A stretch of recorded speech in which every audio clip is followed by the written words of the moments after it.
எந்த விதமான இன்வெஸ்ட்மெண்ட்டுமே இல்லாமல் எங்கிட்ட பார்த்தீங்கன்னாக்கா thousands ஆஃப் ரீசெல்லர்ஸ் இருக்காங்க. ஃபஸ்ட்டு பார்த்தீங்கன்னாக்கா ஃபேமிலியில் பெர்மிஷன் வாங்குறதே ஒரு பெரிய ப்ராப்ளமாக தான் இருந்துச்சு.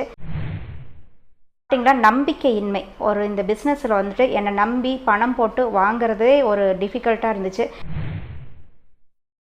திரு அறிமுகம். வணக்கம், நான் மகேஸ்வரி ஃப்ரம் ஈரோடு. நான் பிறந்தது வளர்ந்தது படித்தது எல்லாமே ஈரோட்டில் தாங்க.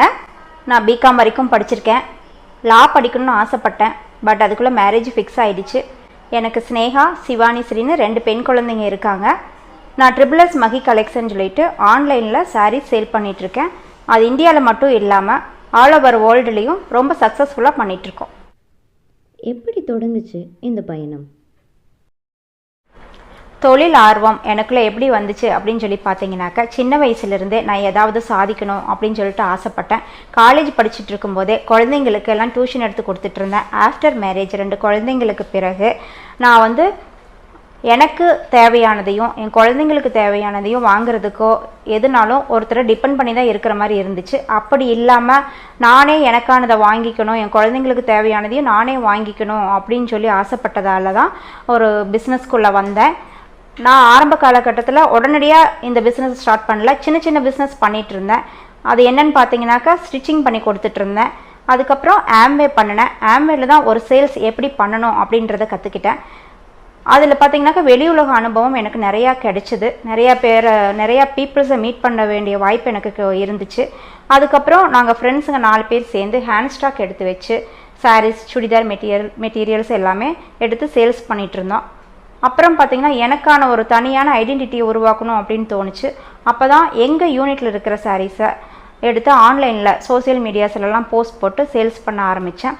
2014 இதை ஸ்டார்ட் பண்ணோம். இப்போ சக்ஸஸ்ஃபுல்லாக ரன் பண்ணிகிட்ருக்கோம். நம்ம வீட்டு தொழில்னாலுமே சில பிரச்சனைகள் இருந்திருக்கும், அதை பற்றி. நான் இந்த பிஸ்னஸில் ஸ்டார்டிங்கில் ஏகப்பட்ட ப்ராப்ளம்ஸ் ஃபேஸ் பண்ணேன். ஃபஸ்ட்டு பார்த்தீங்கன்னாக்கா ஃபேமிலியில் பெர்மிஷன் வாங்குறதே ஒரு பெரிய ப்ராப்ளமாக தான் இருந்துச்சு. எப்போ பார்த்தாலும் ஃபோனை பார்த்துட்ருக்க, ஃபோட்டோவே எடுத்துகிட்ருக்க, ஃபோட்டோஸ் பார்த்துட்ருக்க அப்படின்ற மாதிரியான வேர்டிங்ஸ் எல்லாமே வீட்டிலருந்தே வந்துச்சு. அதுக்கப்புறம் அக்கம் பக்கத்துலலாம் பார்த்திங்கன்னா, இவங்களுக்கு என்ன ஒன்றுமா இல்லை, ஏன் பிஸ்னஸ் பண்ணணும், ஏன் கஷ்டப்படணும் அப்படின்ற மாதிரி அதெல்லாம் வந்துச்சு. இதெல்லாம் நான் ஃபேமிலியில் ஃபேஸ் பண்ண ப்ராப்ளம்ஸ். பிஸ்னஸ்ன்னு பார்த்தீங்கன்னாக்கா ஸ்டார்டிங்கில் நம்பிக்கையின்மை ஒரு இந்த பிஸ்னஸில் வந்துட்டு என்னை நம்பி பணம் போட்டு வாங்குறதே ஒரு டிஃபிகல்ட்டாக இருந்துச்சு. ஃபஸ்ட்டு ஒரு 6 மாதம் பார்த்தீங்கன்னாக்கா சோசியல் மீடியாஸில் போஸ்ட் மட்டும்தான் போட்டுட்ருந்தேன். ஒரு என்கொயரி கூட வரல, யாரும் வாங்கவும் இல்லை. இருந்தாலும் நான் விடாமல் ஃபோட்டோஸ் டிஃப்ரெண்ட்டாக ஸ்டார்டிங்கில் எனக்கு என்னோடய மொபைலில் இருந்து தான் ஃபோட்டோஸ் எடுத்தேன். ஃபோட்டோஸ் ஒழுங்காகவே எடுக்க வராது. இருந்தாலும் நம்ம என்ன எடுக்கிறோமோ அதை அப்படியே போஸ்ட் போட்டுகிட்டே இருந்தேன். ஒரு கஸ்டமர் வந்து 6 மாதத்துக்கு அப்புறம் ஒரு கஸ்டமர் என்னை நம்பி பணம் போட்டு என்கிட்ட வந்து சாரீ வாங்க ஆரம்பித்து என்னோடய குவாலிட்டி சூப்பராக இருந்ததுனாலையும் ப்ரைஸ் ரேஞ்ச் அவங்களுக்கு ஏற்றவாறு இருந்ததுனாலையும் அவங்க வந்து கண்டினியூவாக என்கிட்ட சாரீ வாங்க ஆரம்பித்தாங்க. அதுக்கப்புறம் அவங்க மூலிமா எனக்கு நிறைய கஸ்டமர்ஸும் கிடைச்சாங்க. அப்புறம் கொரியரில் நான் நிறையா ப்ராப்ளம் ஃபேஸ் பண்ணேன். கொரியர் ஃபஸ்ட்டு பேக்கிங் என்னை வந்து ஸ்டார்டிங்கில் வந்து பேக் பண்ணுறதே ஒரு ப்ராப்ளமாக தான் இருந்துச்சு. கித்தான் சாக்கில் வந்து போட்டு தைச்சு அனுப்பிச்சி விட்டுட்டு இருந்தோம். அது பார்த்திங்கனாக்கா கட் பண்ண தெரியாது. சிசரில் கட் பண்ணும்போது சாரியும் சேர்ந்து கட் பண்ணிடுவாங்க. அப்புறம் கட்டான சாரீ அனுப்பிச்சிட்டிங்கன்னு சொல்லிட்டு ஒரு வீடியோ எடுத்து அனுப்புவாங்க. அதுப்பெல்லாம் அந்த சாரீ ரிட்டன் எடுத்துகிட்டு திரும்பவும் வந்து நாங்கள் அவங்களுக்கு வேறு சாரீ அனுப்பிச்சிடுவோம். அப்புறம் கொரியர் கவர் போட்டு அனுப்பிச்சி விடுவோம். அதில் பார்த்திங்கன்னா கொரியர் கவர் கிழிஞ்சு வந்திருக்குது அப்படின்னு சொல்லி ஒரு கம்ப்ளைண்ட் வரும். அப்புறம் பார்த்திங்கனாக்கா இப்போ வந்து கொரியர் பேக்கிங் பண்ணி அனுப்புறது மட்டும் இல்லாமல் ட்ராக்கிங் கொடுத்துட்டு ட்ராக்கிங் வந்து கஸ்டமர் கையில் போய் சேர்ற வரைக்கும் நாங்களும் அதை ஃபாலோ பண்ணி கஸ்டமர் ரிசீவ் பண்ணதுக்கப்புறம் அவங்களோட ஃபீட்பேக்கிங் கேட்டதுக்கப்புறம் தான் ஒரு கொரியர் ஃபினிஷ் ஆகும் எங்களுக்கு. அப்புறம் பார்த்திங்கன்னா கலர் வேரியேஷன் ஆன்லைனில் கேமராவில் மொபைல் எடுக்கிறதுனால கலர் வேரியேஷன்ஸ் வரும். அதையும் மென்ஷன் பண்ணிடுவோம். இருந்தாலும் சின்ன சின்ன வேரியேஷன்ஸ்க்கெல்லாம் ரிட்டன் வரும். ரிட்டனையும் நாங்கள் அக்செப்ட் பண்ணிக்கிட்டதுனால தான் எங்களால் இப்போ சக்ஸஸ்ஃபுல்லாக பண்ண முடியுது. இதெல்லாமே பார்த்திங்கனாக்கா நான் பிஸ்னஸில் ஃபேஸ் பண்ண ப்ராப்ளம்ஸ். உங்களை ஈர்த்த நபர் அப்படின்னா யாரை சொல்லுவீங்க? என்னை ஈர்த்த நபர் யாருன்னு பார்த்தீங்கன்னாக்கா எங்கள் அம்மா தாங்க. சின்ன வயசுலேருந்தே எனக்கு அப்பா கிடையாது. நான் 3 வயசு குழந்தையாக இருக்கும்போதுலேருந்தே அப்பா இல்லை. நாங்கள் எல்லாமே அம்மாயி வீட்டில் தான் இருந்தோம். எங்கள் அம்மாயி ஒரு போல்டு லேடிங்க, ரொம்ப தைரியமான தன்னம்பிக்கையான லேடி வந்துட்டு எங்கள் அம்மாயி தாங்க. ஸோ எங்கள் அம்மாயி வீட்டில் தான் நாங்களும் இருந்தோம். நானே எங்கள் அம்மாயி 3 பேர் தாங்க. அம்மா பார்த்திங்கனாக்கா ஸ்டிச்சிங் பண்ணி தான் என்னை வந்து படிக்க வச்சாங்க. ஆக்சுவலாக நான் 12th முடித்ததுக்கப்புறமே வந்து வேண்டாம், பிள்ளையெல்லாம் படித்தது போதும், கல்யாணம் பண்ணி கொடுத்துர்லாம் அப்படின்னு சொல்லிட்டு எங்கள் அம்மாயி உடமானிட்டாங்க காலேஜெல்லாம் அனுப்புறதுக்கு. அப்புறம் எங்கள் அம்மா தான் வந்து எங்கள் அம்மாயிட்ட சத்தம் போட்டு என்ன இல்லை, நான் பிள்ளையை படிக்க வைக்கணும், என்ன மாதிரி 9th நிறுத்தக்கூடாது, நான் என் பிள்ளைய நல்லா படிக்க வைக்கணும் அப்படின்னு சொல்லிட்டு எங்கள் அம்மாயிட்ட சண்டை போட்டு தான் என்னை படிக்க வச்சாங்க.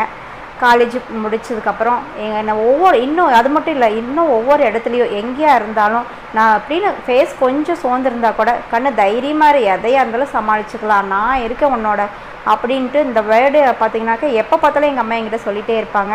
அவங்க ஒரு வித்தியாசமாக தான் யோசிப்பாங்க. எங்கள் அம்மா நாங்களாம் யோசிக்கிறத விட அவங்க டிஃப்ரெண்ட்டாக மாற்றி யோசிப்பாங்க. அது மூலயமா நிறையா கற்றுக்க முடியும் எங்கள் அம்மாக்கிட்ட இருந்து.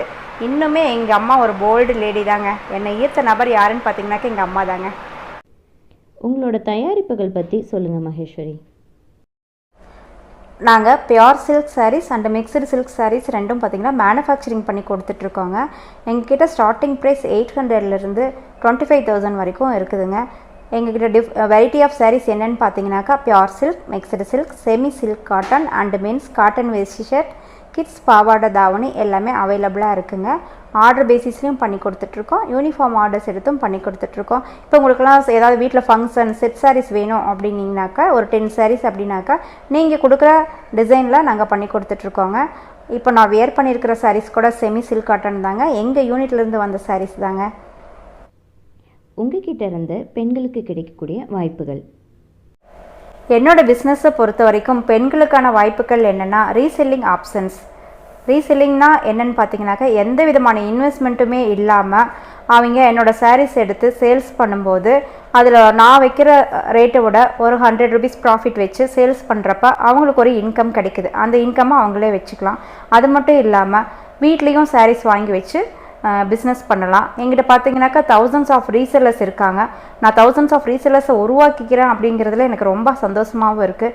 அதாவது எப்படின்னா வீட்லேயே இருக்கேன், குழந்தைங்கள பார்த்துக்கிட்டு என்னால் எந்த வேலைக்கும் போக முடியல, எனக்கான ஆனால் இன்கம் எதுவும் இல்லை, ஸோ அதை எப்படி பண்ணுறது அப்படின்னு சொல்லிட்டு என்கிட்ட கேட்பாங்க.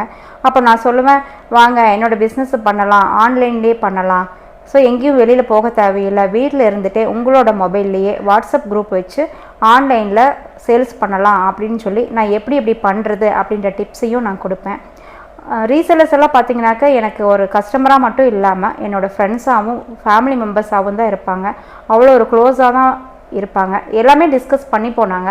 இப்போது பிள்ளைங்கள்லாம் பார்த்திங்கன்னா என்கிட்ட வந்து கேட்பாங்க, அக்கா சேல்ஸ் ஒன்றும் இல்லை, ஆர்டரே வரமாட்டேங்குது, என்ன பண்ணுறது அப்படின்னு தெரியல அப்படின்னு கேட்கும்போது அவங்களுக்கு மட்டும் இல்லாமல் எல்லா தொழில் முனைவோர்களுக்கும் நான் கொடுக்குற டிப்ஸ் என்னென்னா, இந்த உலகம் பல கோடி மக்களால் நிறைஞ்சிருக்கு.